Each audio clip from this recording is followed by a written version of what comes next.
Новая формация. Общественную организацию под таким названием создали крымские предприниматели для решения совместных задач, в первую очередь для более конструктивного диалога власти и бизнеса. Об этом рассказал новоиспеченный ее руководитель Юрий Айрапетян. До 2018 года во всех муниципальных образованиях Крыма собираются открыть представительства и довести количество действующих членов до 1000.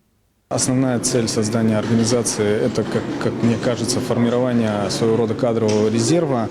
Мы будем стараться в рамках нашей организации не только работать с предпринимательским сообществом, но также выделять из гражданского общества наиболее ярких гражданских активистов, которые в дальнейшем своим примером, своими действиями будут развивать нашу республику и страну в целом.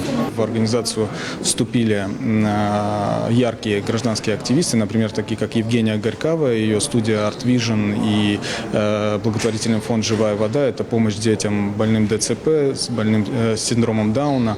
То есть реально очень большая работа делается.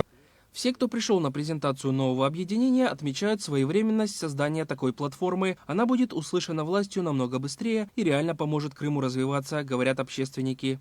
Это обмен опытом в бизнесе, это выявление проблем, которые могут возникать в процессе ведения бизнеса в Крыму, ну и остальных ряд вопросов, то есть такого характера, как взаимоотношения с чиновниками, это помощь, если выявление каких-то проблем, дальнейшее решение и тому подобное.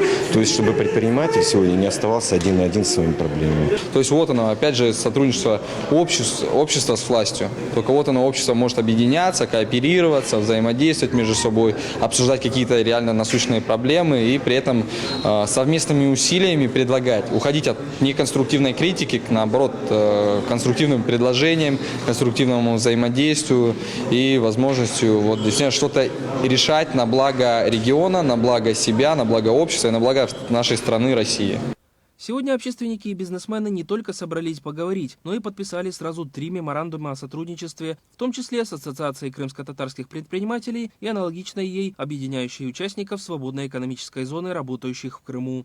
Активисты настроены не только решать насущные вопросы бизнеса, но и помогать перспективным гражданским активистам и приглашают всех желающих поработать на благо Крыма и России. Александр Шикапов, Петр Куцый, служба новостей ТВ-ФМ.